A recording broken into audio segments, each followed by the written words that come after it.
بسم الله الرحمن الرحيم.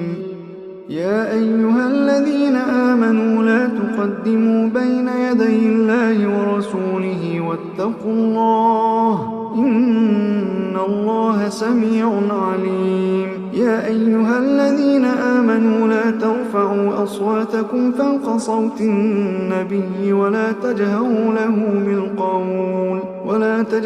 له بالقول كجهر بعضكم لبعض أن تحبط أعمالكم وأنتم لا تشعرون.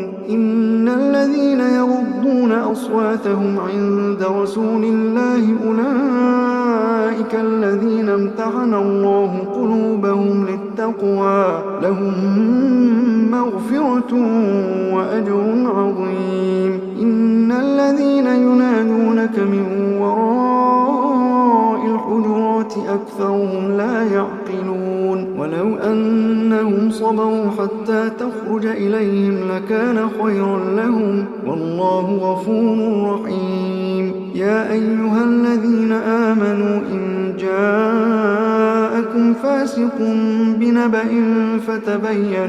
فتبينوا أن تصيبوا قوما بجهالة فتصبحوا على ما فعلتم نادمين. واعلموا أن فيكم رسول الله لو يطيعكم في كثير من الأمر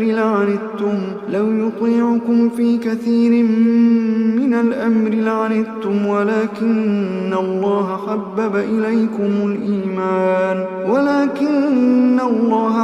إليكم الإيمان وزينه في قلوبكم وكره إليكم الكفر والفسوق والعصيان أولئك هم الراشدون فضلا من الله ونعمه والله عليم حكيم. وإن طائفتان من المؤمنين اقتتلوا فأصلحوا بينهما فإن بغت إحداهما على الأخرى فقاتلوا التي تبغي حتى تفيء إلى أمر الله فإن فاءت فأصلحوا بينهما بالعدل وأقسطوا إن الله يحب المقسطين. إنما المؤمنون إخوة فأصلحوا بين أخويكم واتقوا الله لعلكم ترحمون. يا أيها الذين آمنوا لا يسخر قوم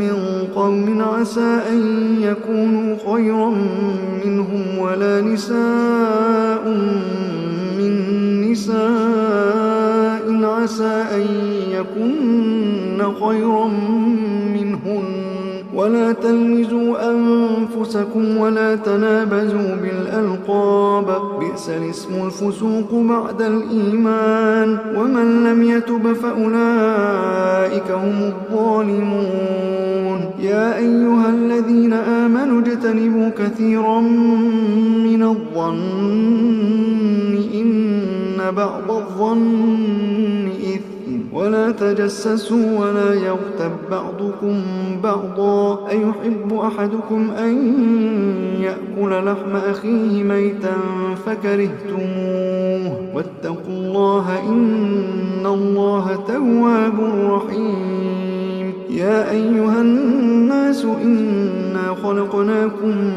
من ذكر وأنثى وجعلناكم شعوبا وقبائل لتعارفوا إن أكرمكم عند الله أتقاكم إن الله عليم خبير. قالت الأعراب آمنا قل لم تؤمنوا ولكن قولوا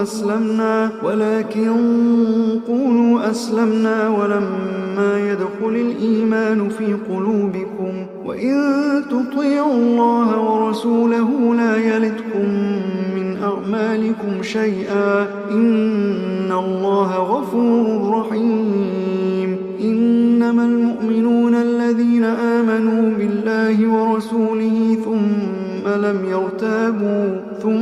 لم يرتابوا وجاهدوا بأموالهم وأنفسهم في سبيل الله أولئك أولئك هم الصادقون قل أتعلمون الله بدينكم والله يعلم ما في السماوات وما في الأرض والله بكل شيء عليم يمنون عليك أن أسلموا قل لا تمنوا علي إسلامكم بل الله يمن عليكم أن هداكم للإيمان إن كنتم صادقين إن الله يعلم غيب السماوات والأرض والله بصير بما تعملون